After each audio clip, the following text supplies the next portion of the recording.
हजरात आंख बंद करके तकरीर करने की मेरी आदत है नहीं। आंख भी खुली रखता हूं, कान भी खुला रखता हूं, लिहाजा कुछ न कुछ तो 2-4 मिनट आपको सपोर्ट करना होगा। घड़ी देख लीजिए, 10 मिनट मुझको आप संभाल लीजिए, उसके बाद जितनी देर कहिएगा मैं आपको सबको संभाल के ले जाऊंगा, मगर 10 मिनट मुझे संभालिए। देखता हूं कौन कौन चुप रहता है। मिजाजे वक्त का मौसम बदलने लगता है, मिजाजे वक्त का मौसम बदलने लगता है, अंधेरा काट कर सूरज निकलने लगता है। अजीब आप हैं, खामोश होके बैठे हैं, नबी के जिक्र से पत्थर पिघलने लगता है। अजीब आप हैं, खामोश होके बैठे हैं, नबी के जिक्र से पत्थर पिघलने लगता है। और ये आज़म लेकर बैठो कि हदीसे इश्क की रोशन कोई तफसीर लिख देंगे। बोलिएगा, माइक लेके नीचे भी आ सकते हैं। हदीसे इश्क की रोशन कोई तफसीर लिख देंगे। नहीं बोलिएगा, दूसरा मिसरा नहीं पढ़ूंगा। हदीसे इश्क की रोशन कोई तफसीर लिख देंगे।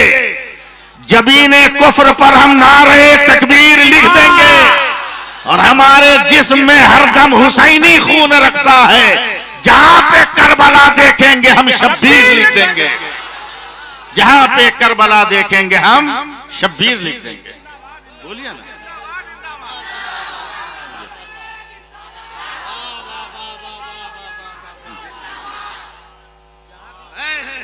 अजब हाल है, इतना डर कर बैठोगे जलसा में, इतना चुपचाप बैठोगे हिंदुस्तान में। अबे ये किसी के बाप का है, ये तो मेरे बाप का है, ये मेरे बाप का है। ये अलग बात है कि वो हर चंदन को, वो चंदन को अगरबत्ती समझ के बेच डालेगा, वो चंदन को अगरबत्ती समझकर बेच डालेगा, वो जुगनू को भी मोमबत्ती समझकर बेच डालेगा। हुकूमत हमने दे दी भूल से एक चाय वाले को, हमें भी चाय की पत्ती समझकर बेच डालेगा, हमें भी चाय की पत्ती समझकर बेच डालेगा। मगर हमें इस आज़म के साथ बैठना है कि भारत के ये कहते हैं सिसकते हुए मंजर, जरा सा जरा सा जरा सा, भारत के ये कहते हैं सिसकते हुए मंजर ख्वाजा पिया के ख्वाब की ताबीर नहीं है। और हर धर्म के लोगों का यहाँ हक है बराबर, भारत किसी के बाप की जागीर नहीं है। अल्लाहु अकबर।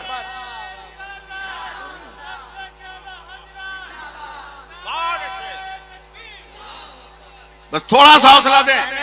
अल्लामा शब्बीर अख्तर साहब, मैं आप लोगों से गुजारिश भी नहीं कर पाऊंगा, आप बड़े लोग हैं हमारे, समझे, लेकिन आपको तो ये हदीस याद रहनी चाहिए। मुस्लिम तेरी मस्जिदों पर खान को जो अपने लिए बेहतर समझो, वही अपने दोस्त के लिए बेहतर पे यकीन नहीं है। अब इससे बड़ी बात मैं क्या कहूं, इमामों पे भरोसा नहीं है। इसलिए नदीम भाई, ये किसी का बाप नहीं, मेरे बाप के लिए चिराग बन के लोग कहते हैं ताजमहल देखने के लिए रुका हुआ, दरीचे करम के खुल जाएं, कुतुब मीनार देखने के लिए रुका हुआ, इंसानों लाल किला देखने के लिए रुका। पागल कहीं का, अबे जहां दिल लगा लेते हैं ताजमहल बन जाता है, जहां वजू कर लेते हैं कुतुब मीनार बन जाता है, और जहां बैठ जाते हैं वहां लाल किला बन जाता है। अस्सलाम वालेकुम व रहमतुल्लाहि व बरकातहू। हम इसलिए नहीं है, हम इसलिए हैं कि अल्लाह का सबसे पहला नबी अगर कहीं आया, न मक्का न मदीना में, हिंदुस्तान में आया। बोलना होगा, बोलिए, जोर से बोलिए। जिब्रील जमीन पर पहली बार आए तो हिंदुस्तान में आए। पहली बार अगर आजान हुई तो हिंदुस्तान में। अरे बोलो ना भाई। पहली बार ला इलाहा इल्लल्लाह पढ़ा गया तो हिंदुस्तान में। पहली बार नमाज हुई तो हिंदुस्तान में। और पहली वही नाजिल हुई तो हिंदुस्तान में। अब चलो ये तो मौलवी की बात, मगर देखो हिंदुस्तान कैसे हमारा है। हसन भाई दुआ दे दे, नदीम साहब तवज्जो दे दे। कसम खुदा की आपके तबस्सुम की किरणों से तो न जाने कितने खिरमने हयात में कुमकुमे जगमगाते होंगे। अगर मेरे फिक्र के शामियाने पर आपके तबस्सुम की किरणों के चंद सितारे गिर जाएं, तो उससे ना आपके तबस्सुम की तिजोरी में कोई कमी आ सकती है, अलबत्ता हो सकता है कि लफ्जों के खयाबान में जो तारीकी छाई है आपके तबस्सुम के किरणों से उजाले में बदल जाए। समझे? मैं उर्दू बोल गया हूं, आप लोग अरबी में सुभान अल्लाह कहिए जल्दी से, जोर से बोलिए सुभान अल्लाह। सुनिए हसन भाई, क्यों हिंदुस्तान इतना प्यारा है हमसे मत पूछो, हम मौलवी हैं। स्कूल वालों से पूछो, कॉलेज वालों से पूछो, यूनिवर्सिटी वालों से पूछो, पूरी दुनिया में सूरज निकलता है, निकलने की पोजीशन क्या है, डूबने की पोजीशन क्या है? तो पूरी दुनिया का साइंसदान कहता है कि पाकिस्तान में अगर 35 डिग्री पे तोलू होता है, 71 डिग्री पे गुरूब होता है। मैं अले स्टेज की तवज्जो चाहूंगा। अब बांग्लादेश में सूरज अगर 37 डिग्री पे तोलू होता है तो 74 डिग्री पर गुरूब होता है। अफगानिस्तान में सूरज अगर 45 डिग्री पे तोलू होता है तो 88 डिग्री पर गुरूब होता है। मगर दुनिया का साइंटिस्ट कहता है कि हिंदुस्तान में सूरज 66 डिग्री पे तोलू होता है और 92 डिग्री पर गुरूब होता है। तो मैं कहता हूं दुकानें बंद कर, अब 66 हरफे अल्लाह का अदद है और 92 हरफे मोहम्मद का अदद है। भारत का सूरज सुबह को अल्लाह अल्लाह कहता है और शाम को या रसूल अल्लाह कहता है। नारे तकबीर, नारे रिसालत, तालीमी बेदारी मिशन, इस्लाहे मुआशरा कॉन्फ्रेंस, जिंदाबाद जिंदाबाद जिंदाबाद। क्या अच्छा है, जिंदाबाद जिंदाबाद। पैसा चाहिए?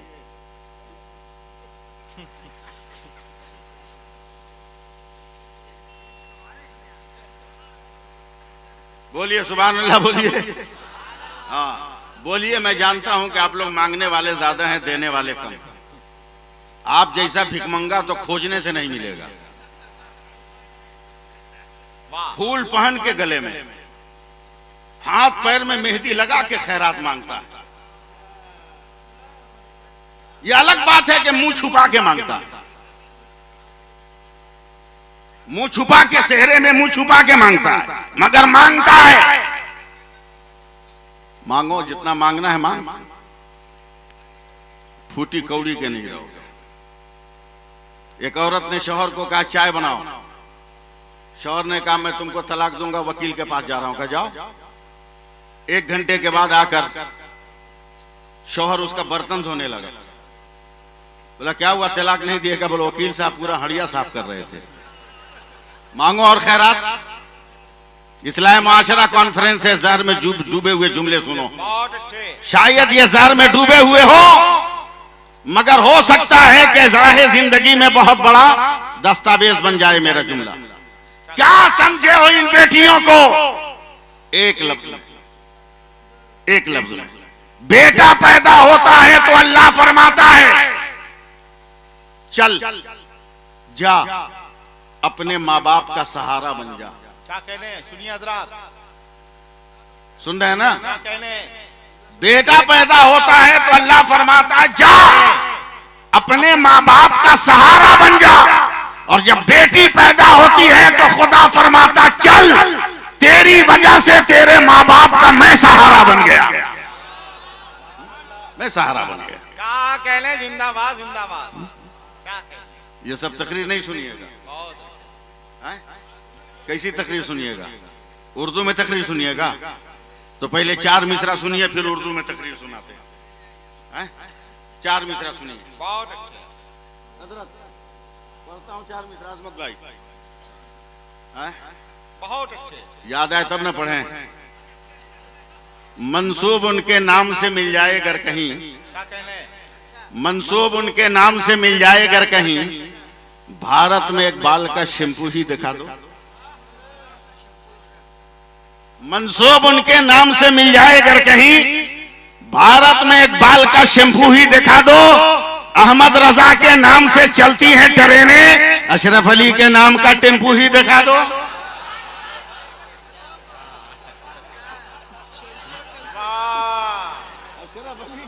कहा टेम्पू ही दिखा दो, मगर इस आज़म के साथ बैठना है, इस यकीन के साथ बैठना है कि बरेली आने और जाने में देर मत करना, रजा का झंडा उठाने में देर मत करना, और जहां भी दुश्मन ताजुल शरिया मिल जाए तमाचा उसको लगाने में देर मत करना।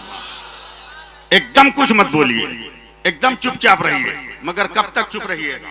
सुनिए सुनिए हसन भाई, जरा मुस्कुरा दीजिएगा।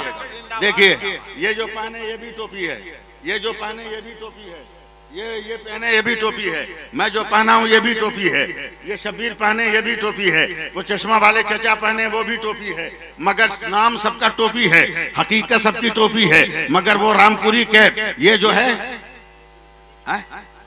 नजीमी नदीमी नदीमी नहीं नदीदी नदीदी टोपी, ये गोल टोपी, ये अफगानी टोपी, वो रामपुरी टोपी, वो दो पलिया टोपी, सब टोपी है, नाम अलग अलग है। अगर उर्दू ही सुनना है तो एकदम अरबी बोलने के लिए तैयार रहिएगा।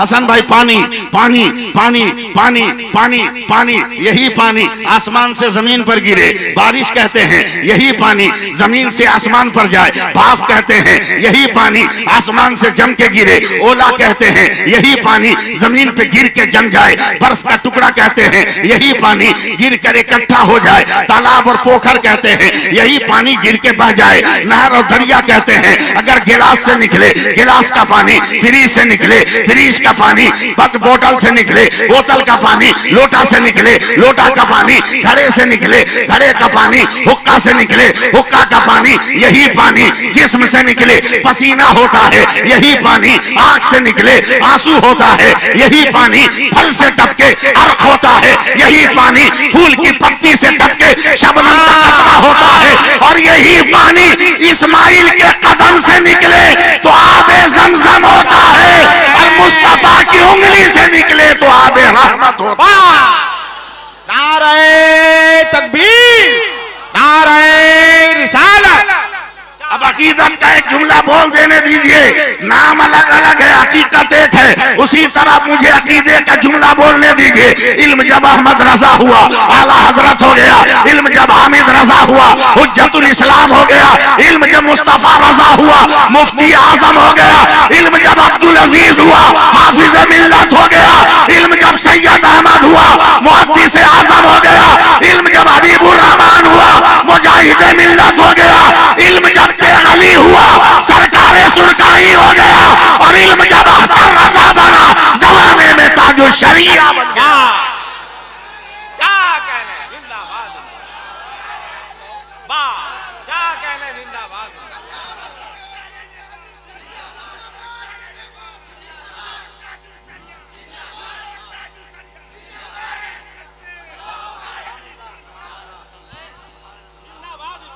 क्या कहने जिंदाबाद जिंदाबाद। बोल दीजिए सुभान अल्लाह बोल दीजिए, और प्यार से बोलिए ना। हाँ, अभी एक तस्वीर सोशल मीडिया पे चल रही है, देखा है आप लोग? नौशा के भाई का फोटो देखा, बुलेट मांग रहा था, बुलेट, समझे? गांव के लोगों ने पूरा बुलेट चला दिया, आधा बाल छील के जूता पहना के भेज दिया। इतना बड़ा काम है ये ना कुछ कहने के लायक नहीं। हर आदमी को चाहिए कि अगर आपके पास वो फोटो आया है तो 1000 आदमी के पास भेजिए। तो तुम्हारी हैसियत क्या है? बहुत अच्छे। क्या हो तुम? क्या लम्हे फिक्रिया है? क्या है? जिंदाबाद जिंदाबाद जिंदाबाद। हिंदुस्तान की ट्रेनों में हुक्मरानी करने वाली दुनिया की तीसरी कौम ने तो तुम्हारी पोल खोल दी। तीसरी कौम तो समझोगे नहीं? दादागिरी करके पैसा मांगने वाले लोग, अब समझे? समझे कि नहीं? अरे छक्का लोग समझे। 40 बरस से सफर कर रहा हूं, बहुत अच्छे, आज तक किसी दाढ़ी टोपी वाले को टच करते नहीं देखा। बहुत अच्छे, नहीं देखा। एक दिन मैं सफर कर रहा हूं और मेरे बगल से छक्कों का गोल गुजरा, सबसे दादागिरी करके ले लिया नदीम साहब, मुझसे नहीं मांगा। नहीं मांगता, सही बात, नहीं मांगा। नहीं मांगता। पता नहीं किस रंग में मैं तो गया, इधर आओ। आने से पहले सर पे उन सब ने दुपट्टा रखा। अब बोलिए चाहे मत बोलिए, अदब से आके हाथ बात के, हाँ बाबा, बोले हम तुमको भिखारी लगते हैं कि हमसे नहीं मांगे हो? हम फकीर हैं? बोला नहीं बाबा, आप लोग तो बहुत बड़े आदमी का, फिर मांगे क्यों नहीं? का डर लगता है। बोले क्यों? बोला आप लोग देखने में मर्द लगते हैं ना। औकात बता दिया तुम्हारी। अगर ना समझ में आए तो अपने घर की औरतों से पूछो, जिनको ये मसला मालूम है कि हर गैर मर्द से पर्दा करना फर्ज है?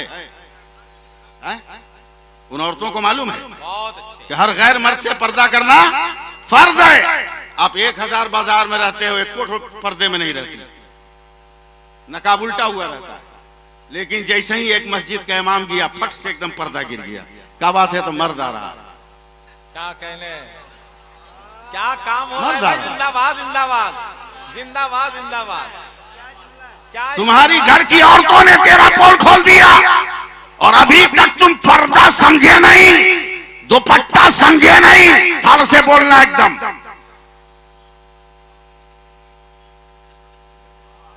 क्या है?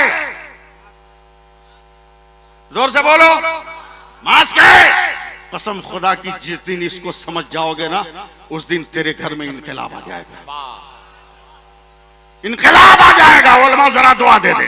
काम हो रहा है भाई? पूरी मेडिकल साइंस का इत्तफाक है हसन भाई कि 4 इंच का कपड़ा अगर अपने नाक मुंह पे बांध लो तो दुनिया की कोई बीमारी नहीं लग सकती। अब जरा फैसला कर कि 4 इंच का कपड़ा जब इतना पावर रख रहा है तो हमारी बेटियों का निकाब कितना पावर रख रहा होगा और कितनी बुराइयों से बचाने के लिए। कहने जिंदाबाद जिंदाबाद जिंदाबाद जिंदाबाद जिंदाबाद जिंदाबाद। बहुत अच्छे।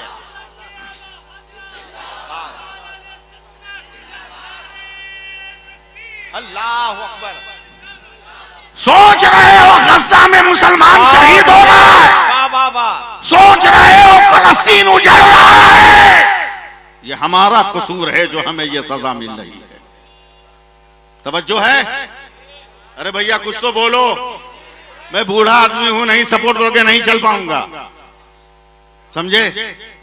सपोर्ट दो। मेरे गरीब नवाज हैं, मुस्कुराते कहते अम्मी जान बहुत खुश हूं। का क्या हुआ बेटा?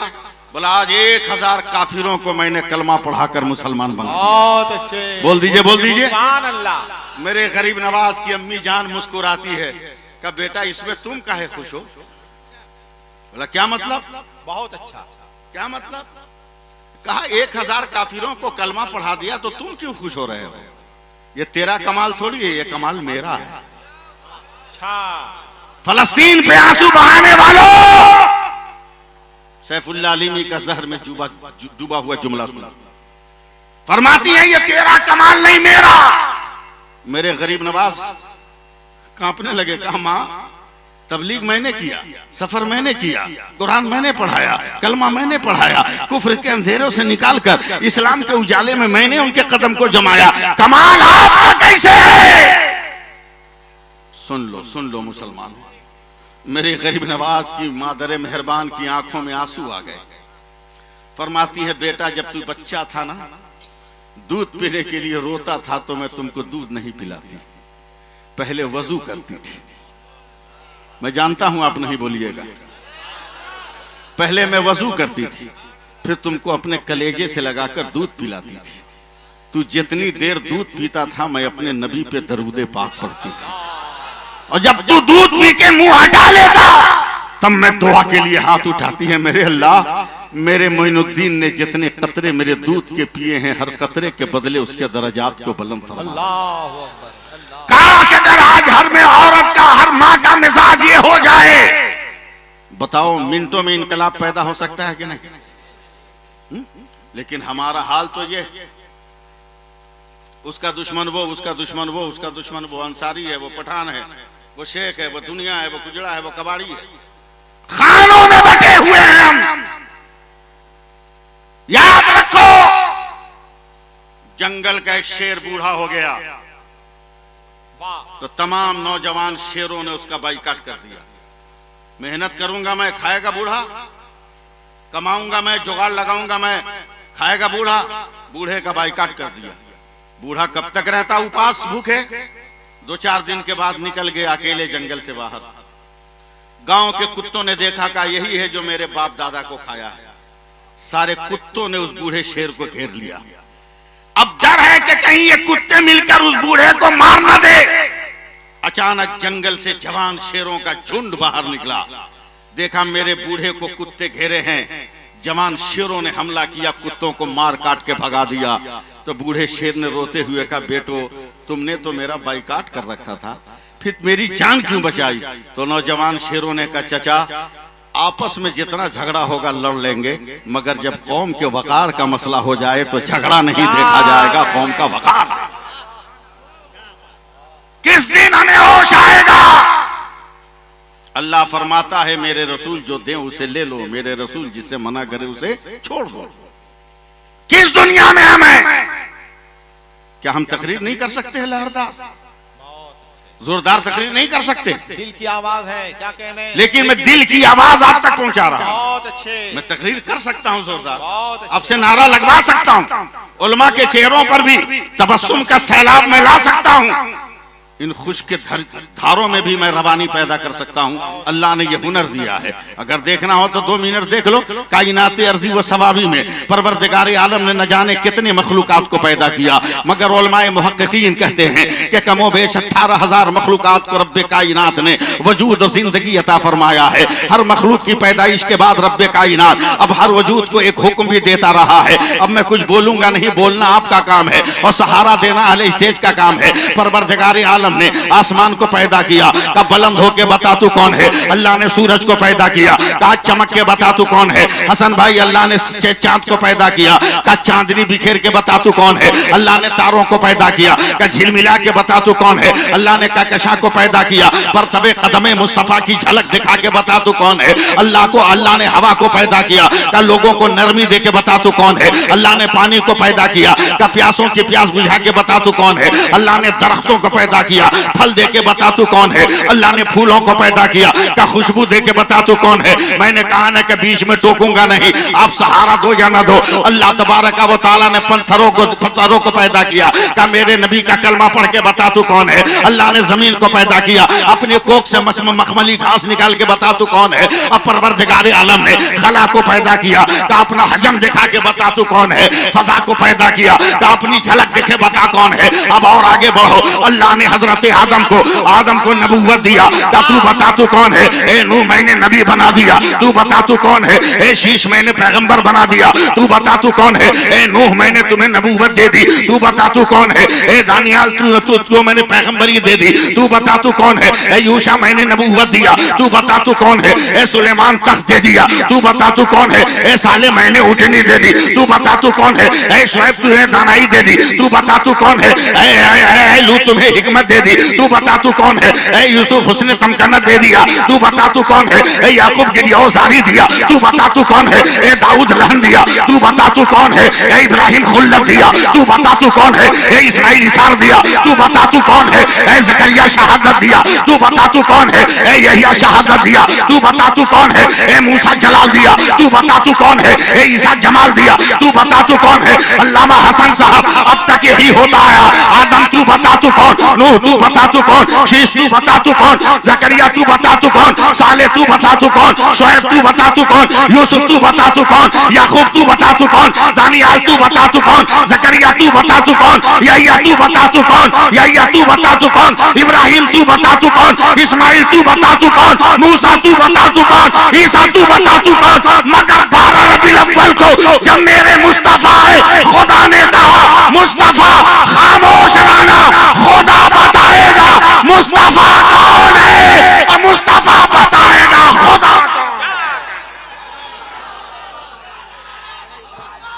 वाह वाह वाह वाह, जिंदाबाद।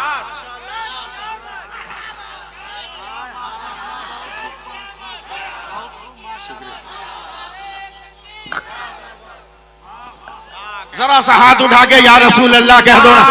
जरा सब लोग उठा लो ना 2 मिनट के लिए उठा लो ना। या रसूल अल्लाह कह दो, जरा हाथ हिला के कह दो या रसूल अल्लाह। परचम इस्लाम बना के कह दो या रसूल अल्लाह। अबे क्या नहीं है मेरे नबी के पास? कौन सी जलवागरी नहीं है मेरे नबी? बताओ पत्थरों को जबान किसने दिया? बताओ हवा को सलीका किसने दिया? पेड़ों को फलाशा किसने बनाया? पत्थरों को कलमा गो किसने बनाया? जानवरों को फसी अरबी में बोलने का मिजाज किसने दिया? एक पैगंबर है। लॉर्ड बर्नार्ड शॉ से ईसाइयों ने सवाल किया। भैया सुन रहे हो आप लोग? ओ भैया सुनो, लॉर्ड बर्नार्ड शॉ से ईसाइयों ने सवाल किया, सर मुसलमानों से भी बेवकूफ दुनिया में कोई है? का क्या मतलब? बोला अक्ल का तकाजा है कि उजाले में जीने वाला उजाले में रहे। बोला एकदम सच। बोला मुसलमान कितना बेवकूफ है, ये जिंदा रहता है तो उजालों में, मरता है तो अंधेरे में चला जाता है। इससे भी घटिया कोई है? मुसलमान नहीं, एक ईसाई जवाब दे रहा है। लॉर्ड बर्नार्ड शॉ ने कहा, बेटो ये बताओ कि जब तक मुसलमानों का पैगंबर नहीं आया था दुनिया का क्या हाल था? बोला तारीकी ही तारीकी, अंधेरा ही अंधेरा। सुनो समझो मेरी बात को। कितना अंधेरा? बोला बाप बेटी को नहीं पहचानता था, ज़बह कर देता था। बेटा मां को नहीं पहचानता था, बेवा होने के बाद उसी से बियाह रचा लेता था। रिश्ते तारीकी में गुम हो गए थे। का फिर क्या हुआ? का मुसलमानों का पैगंबर जब आया तो उसने इतना उजाला फैलाया कि बेटी को बाप ने पहचान लिया, मां को बेटे ने पहचान लिया, शौहर को बीवी ने पहचान लिया, बीवी को शौहर ने पहचान लिया। कुछ बोलिएगा? आपका भी इलाज है हमारे पास, मगर पहले अपना इलाज कर ले। बोला एकदम उजाला। बोला कहां तक फैलाया मुसलमानों के नबी ने? सुनिए बात सुनिए। कहा सर दुनिया का एक कोना का एक जर्रा भी बाकी नहीं है जहां नूरे मोहम्मदी की जलवागरी ना हो। ये मुसलमान नहीं ईसाई कह रहा है। लॉर्ड बर्नार्ड शॉ गुस्से में पसीना पसीना। का ये बताओ वो नबी जमीन पर कितने दिनों तक रहा? सर सिर्फ 63 साल। का कोई कोना अंधेरा है? बोला नहीं। अब लॉर्ड बर्नार्ड शॉ ने चीख कर कहा, जालिमो अक्ल के अंधो तुम हो, मुसलमान तो चालाक कौम है। बोला कैसे? कहा जिसके पैगंबर ने 63 बरस में जमीन के ऊपर सब रोशन कर दिया, वही हमेशा के लिए अंदर गया है, भीतर भीतर कहां रोशन किया होगा। मगर ये तो हमें यकीन नहीं। हम मांगेंगे नेताओं से जो खुद झूठ बोलते हैं, धोखा देते हैं। हम लीडरों के हाथ फैलाएंगे, लीडर के चमचों के हाथ फैलाएंगे। क्या है? कसम खुदा की अगर एक आलिम की इज्जत भी तुम्हारे पास होती ना तो मैं गारंटी दे देता कि तू जन्नत में जाएगा। एक आलिम की भी इज्जत होती तो। हजरत इमाम मोहम्मद ख्वाब देख रहे हैं कि मेरे मोहल्ले के एक आदमी जन्नत में घूम रहा है। पहचान गए कि इतना नेक अमल नहीं है कि जन्नत में जाए। जन्नत में देखते देखते इनकी आंख खुल गई। बोला अभी तो ये आदमी मरा भी नहीं है, जिंदा है। फजर की नमाज पढ़ के उसको तलाश कर रहे हैं। बोला मैंने ख्वाब देखा है कि तू जन्नत में है, कौन सा अमल किया? तो वो आदमी रोने लगा। बोला हुजूर कोई अमल नहीं किया। बोला जोर दे ज़हन पर। का एक हफ्ता पहले नमाज के लिए दरियाए दजला के किनारे में वजू कर रहा था।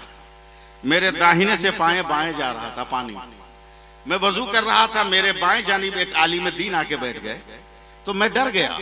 मेरे नबी ने फरमाया कि गुनहगार जब वजू करता है तो गुनाह के काले काले धब्बे उसके धोवन के साथ टपकते हैं, और नेकोकार जब वजू करता है तो नूर के कतरे टपकते हैं।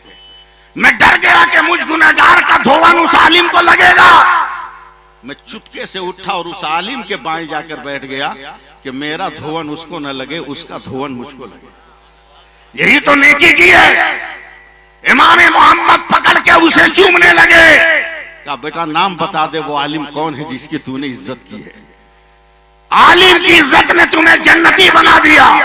तो उस आदमी ने अब इमाम मोहम्मद को पकड़ लिया और कहता हुजूर वो कोई और नहीं आप ही थे जिनकी इज्जत मैंने किया था। घूम रहे हो जन्नत कहां मिलेगी, भाग रहे हो जन्नत कहां मिलेगी। आज भी अपने खुदा पर यकीन कर लो, जन्नत से तुम दूर नहीं।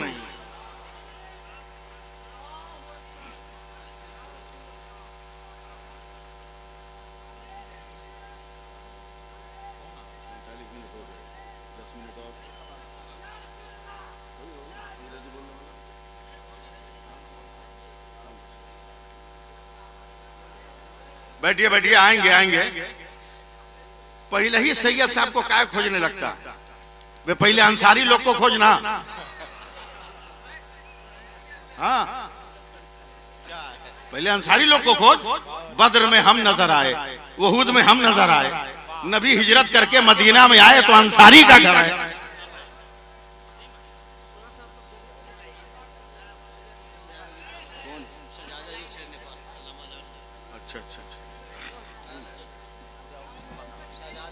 नारे तकबीर, नारे रिसालत, उलमाए अहले सुन्नत, फैजाने हुजूर शेर नेपाल, शहजादाए हुजूर शेर नेपाल, मसलके आला हजरत, नारे तकबीर, नारे रिसालत।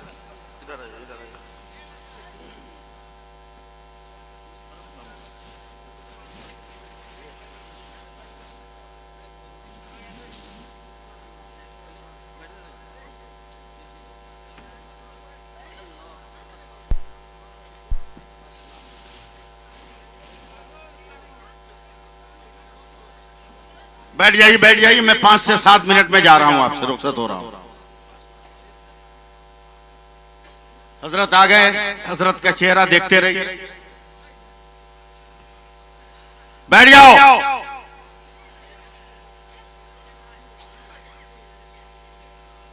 जोर से कहो सुभान अल्लाह। 5 आदमी से हम बोले हैं, जोर से बोलिए सुभान अल्लाह। हम अपने बाल बच्चा को जमा कर देना तो आपसे तेज आवाज में बोलेगा सुभान अल्लाह। मौलवी का बच्चा है वो।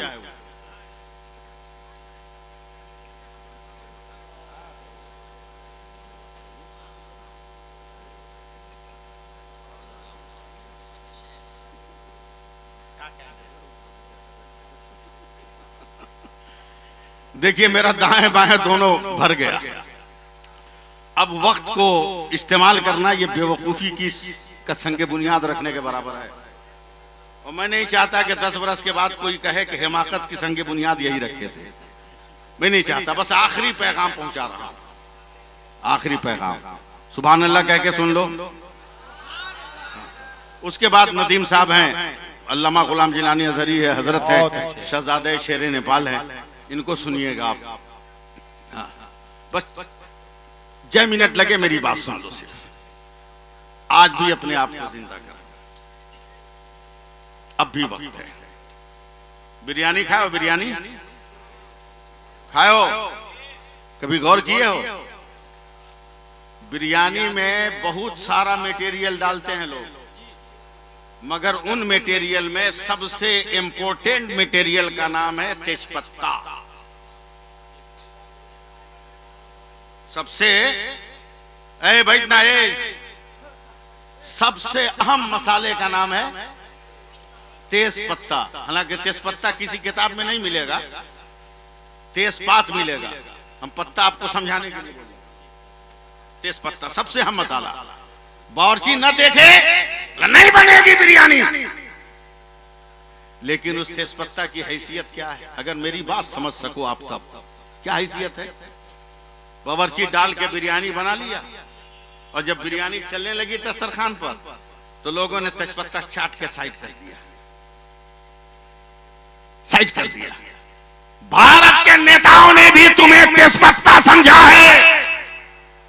जब जरूरत पड़ती है तुम्हें शामिल करके अपना खाना बना लेते हैं, और जब खाने की बात आती है तो चाट कर तुम्हें किनारे कर देते हैं। अगर जीना है तो तेजपत्ता बनकर मत जियो, नमक बन जाओ। अगर सत्तू भी खाएगा तो बगैर तेरे वजूद के निगल नहीं पाएगा। और ये कब होगा? जब मुत्तहिद होकर रहोगे। जब मुत्तहिद होकर रहोगे, समझे? मुत्तहिद होकर रहोगे और भिखारी नहीं बनोगे। भिखारी नहीं बनोगे, गरीब बेटियों के बाप से नहीं मांगोगे। मैं बहुत बड़ा तावीज लिखने वाला भी हूं। मैं क्या कहने हैं? लोग जानते हैं, जब मैं कई प्रोग्राम में नहीं होता, असर से लेकर 11 बजे रात तक दोनों हाथ से चलता रहता है और 2-4 लड़के तावीज मोड़ते रहते हैं, लेकिन पैसा नहीं लेता हूं। इसलिए मैं अपने आप को मुआवजे से नहीं लिखता हूं। हाँ, पैसा नहीं लेता हूं, समझे? पैसा नहीं लेता हूं। एक मेरे मोहल्ले का नौजवान आया, कहा हुजूर एक तावीज दीजिए। मैंने कहा हुआ, बोला 3 महीना हो गया चैन से सो नहीं पा रहे हैं, रात को चिक चिक उठ जा रहा। उसको देखा, 3 महीना देखा। हमने कहा बेजा किसी भी पीर साहब से तावीज लिखा ले, तुमको नींद नहीं आने वाली। बोला काहे? हमने काहे को मुंह खुलवा रहा है बेजा, भाग नहीं आना। बोला नहीं बोलना होगा। हमने कहा नेचर के खिलाफ सो रहा है तो नींद आए कैसे? बोला नहीं समझे हम। बोला शादी की पहली रात तक तो तू बोरा बिछा के बचपन से सोया है, अब गरीब बेटी के बाप।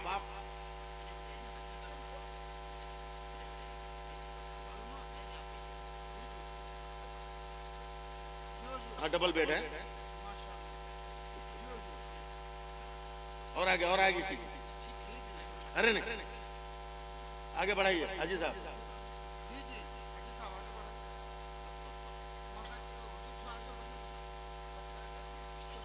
नहीं ठीक, वो इतना हम फिर लेते हैं। चलिए सुभान अल्लाह कहिए। हमने कहा शादी की पहली रात तक तो तू बोरा बिछा के सोया है, अब गरीब बेटी के बाप ने तुमको पलंग और मोटा गद्दा दे दिया तो नेचर के खिलाफ नींद कैसे आएगी? अगर शादी के बाद भी चैन से सोना है तो साल भर पहले अपनी कमाई से पलंग और गद्दा खरीद, फिर देख तुमको नींद आती है कि नहीं आती। बस आखिरी बात अर्ज कर रहा हूं, अगर आप तक पहुंच गया मैं तब। मेरे नबी इरशाद फरमाते हैं कि मैदान क़यामत में एक बंदे का अमल वजन होगा।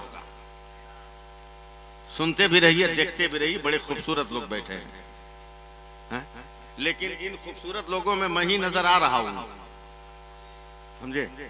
इसलिए कि चांद के दरमियान, समझे, काला धब्बा सबको नजर आ जाता है, समझे?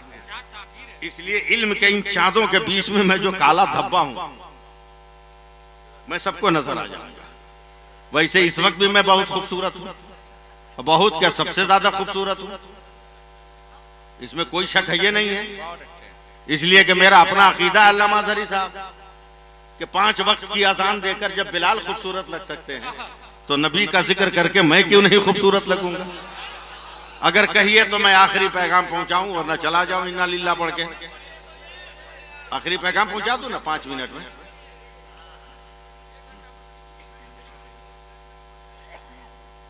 एक आदमी का अमल वजन होगा 99 नेकी 1 गुना। बंदा भी खुश, फरिश्ते भी खुश। फरिश्ते कहेंगे मौला तेरे बंदे के पास 99 नेकियां, अल्लाह फरमाएगा इसे जहन्नम में डाल दो। इतनी बड़ी उम्र दी और 100 नेकी नहीं किया, डाल दो जहन्नम में। फरिश्ते पकड़ेंगे तो वो कहेगा रुक, खुदा मेरा है, मैं खुदा का हूं।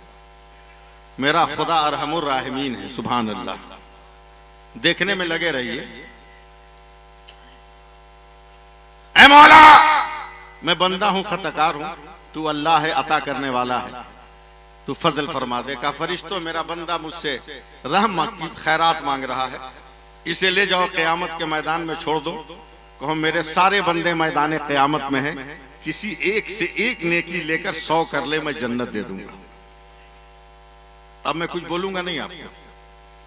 पहली नजर मां पे अम्मा, एक नेकी। मां ने तड़प कर कहा बेटा जब तक मेरे इख्तियार में था, कलेजे के लहू को दूध की शक्ल देकर तेरी रगे हयात को कुव्वतें अता करती रही, मगर वो मत मांग जो मेरे कशकोले अमल में नहीं। कब्बा एक नेकी का कांटों पे नजर पड़ती थी तो अपना पांव रखता था, तुझे कांधे पर उठाकर मंजिल तय करता था।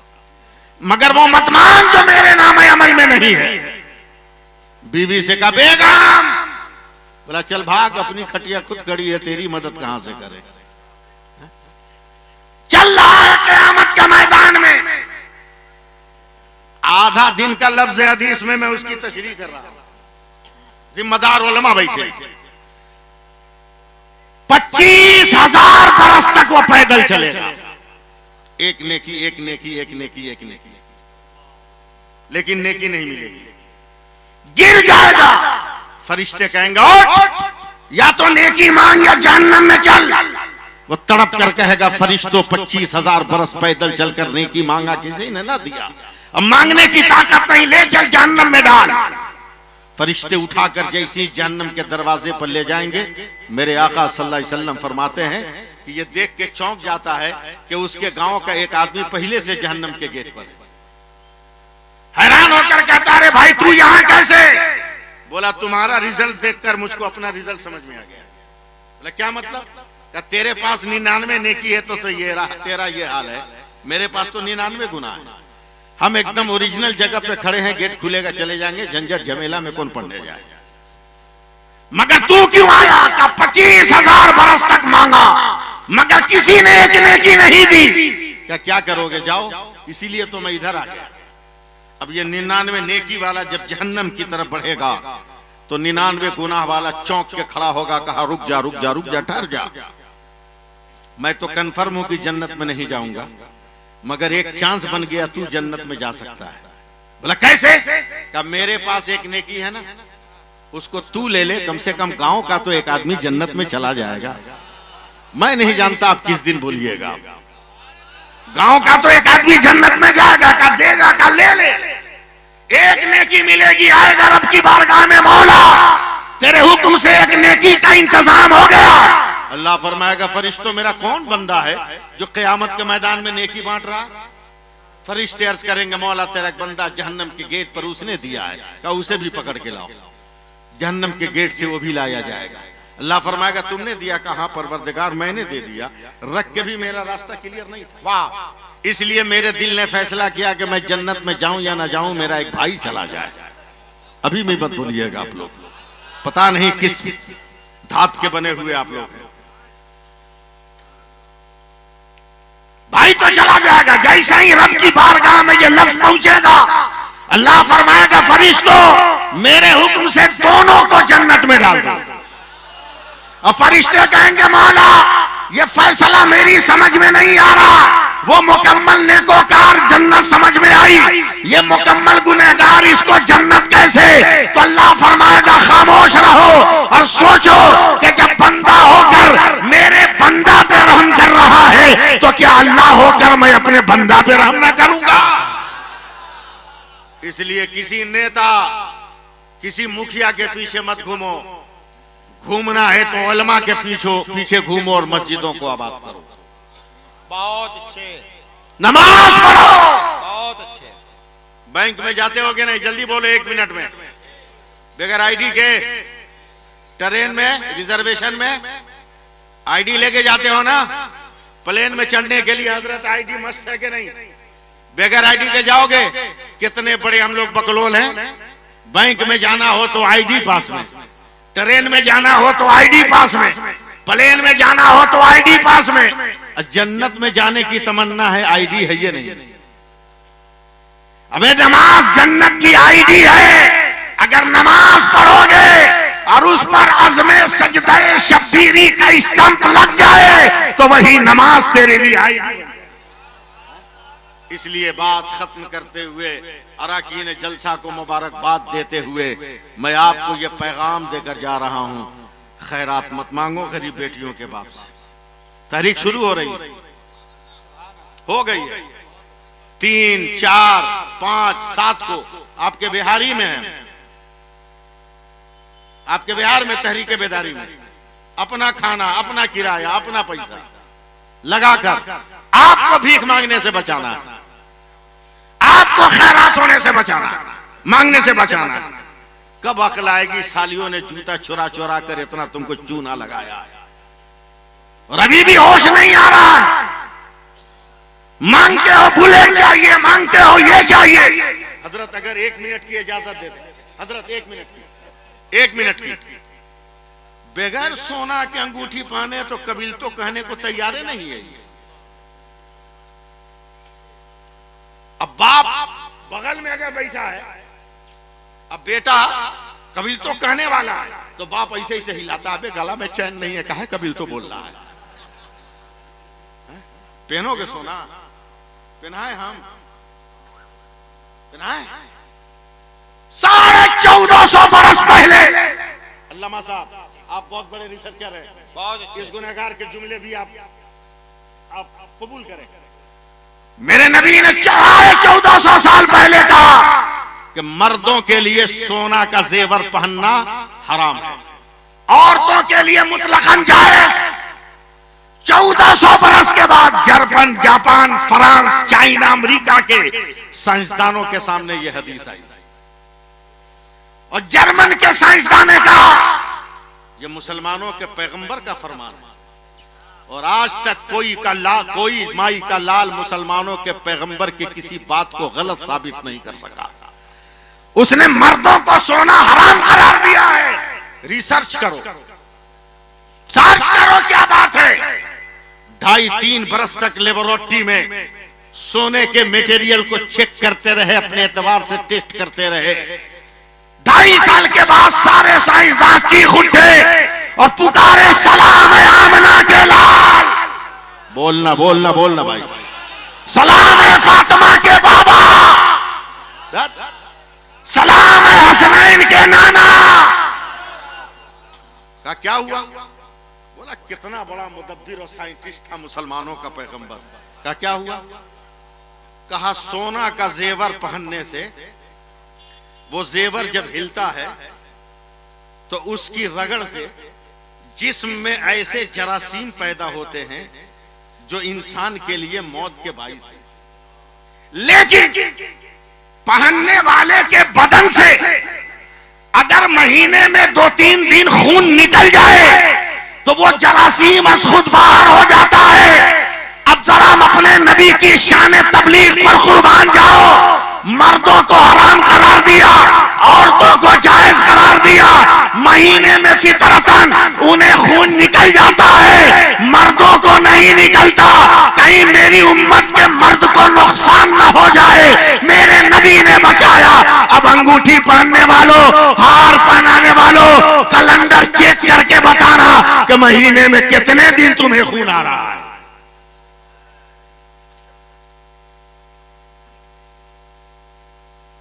छोड़ो दुनियादारी, आओ इस्लाम की राह, आओ मजहब की राह, आओ दीन की राह में। याद रख, अगर दीन के रास्ते पर चलोगे तो फिर मस्जिद अक्सा के तहफ्फुज के लिए तुम्हें रोना नहीं पड़ेगा, बहुत अच्छे। सिसकना नहीं पड़ेगा। इसलिए बात खत्म करते हुए मैं गुजारिश भी कर रहा हूं, दुआ भी कर रहा हूं कि अल्लाह ताला हम गुनहगारों को नमाज पढ़ने की तौफीक दे। आमीन। जोर से बोलो आमीन, जोर से बोलो। और बगैर मांगे शादी करने का की तौफीक अता फरमाए। बल्कि मैं ये अपील करूंगा नौजवानों से कि अगर अल्लाह ने तुम्हें दौलत दिया है तो बेटी के बाप को कहो कि बाराती के खाने का इंतजाम भी नहीं करना है, पैसा मैं देता हूं, मेरे पैसे से इंतजाम करो। और फिर पुरानी रविश पर आओ, बारात पिंडालों में मत ले जाओ। अब बारात के लिए शर्त लगा दो कि जो भी बाराती रहेंगे लड़की के गांव की मस्जिद में जोहर की नमाज जमात से पढ़नी है, समझे? शर्त लगा दो, ऑटोमेटिक बाराती कम हो जाएंगे, खुद ब खुद बाराती कम हो जाएंगे, समझे? और मस्जिद में जोहर की नमाज के बाद इमाम साहब से निकाह पढ़वाओ, 1 गिलास शरबत, जो भी तबर्रुक तोहफे में मौजूद हो वो दे दो, बांटो, का तुम घरे जाओ। लड़का रुक जाए, बाप भाई भी नहीं, लड़का रुक जाए, शाम को दुल्हन को विदाई करा के ले जाए अपने घर। अगर हम पहले के माहौल में आ गए तो फिर हमारी गोद किसी खालिद के लिए तड़पती नजर नहीं आएगी, हमारी गोद तरसती नजर नहीं आएगी। अल्लाह ताला हम सबको अमल की तौफीक अता फरमाए। इंसान हूं, बहुत देर तक आपका टाइम ले लिया, आपने जो माहौल बनाया था वो तकरीर करने का माहौल नहीं था, समझे? लेकिन फिर भी मैंने कैसे कैसे आपको जमा किया है, इसलिए कि मेरे बाद एक बहुत बड़ा लेक्चरर आने वाला है, बहुत अच्छा। बहुत बड़ा वक्ता आने वाला है, बहुत बड़ा खतीब आने वाला है, बहुत बड़ा प्रोफेसर आने वाला है, माहिर लिसानियात आने वाला है। समझे समझे? और ऐसे ऐसे जुमले, ऐसे ऐसे नादिर ख्यालात देंगे कि आप अशश करके रह जाओगे। ये मजलिस सजाना जरूरी था। मैं मुकर्रिर की हैसियत से नहीं, इस गांव के कमेटी के फर्द की हैसियत से बिखरे हुए लोगों को मैंने सजा दिया ताकि नदीम साहब का भी भला रहे, अल्लामा गुलाम जिलानी अजहरी साहब का भी भला रहे। मुसलमानों, चलते चलते फिर मैं दुआ कर रहा हूं कि नमाज पढ़ो, नमाज पढ़ो, नमाज पढ़ो, नमाज पढ़ो। हजरत महमूद गजनवी ने अपने दरबार में कहा कि कोई है जो मुझे हजरत खिज़िर अलैहिस्सलाम की जियारत करा दे। तो एक आदमी खड़ा हुआ, कहा हुजूर 6 महीना अगर हम अमल करेंगे तो हजरत खिज़िर अलैहिस्सलाम से आपकी मुलाकात करा देंगे। कहा ठीक है, हम दे दिए 6 महीना की छुट्टी। का मेरे बाल बच्चों को कौन पालेगा? बोलेगा तेरे बाल बच्चों की परवरिश की जिम्मेदारी भी महमूद गजनवी लेता है। 6 महीने के बाद बुलाया गया, कहा कहां हजरत खिज़िर? बोला हुजूर कोशिश कर रहे हैं, अभी कामयाबी नहीं मिली, 6 महीना और लगेगा। फिर 6 महीने बच्चों की परवरिश हो रही। 6 महीने के बाद जब साल भर हो गया है, बोला हुजूर माजरत चाहते हैं, हम कामयाब नहीं हुए। महमूद गजनवी ने गुस्से में कहा दरबारियों इसकी सजा मुतय्यन करो।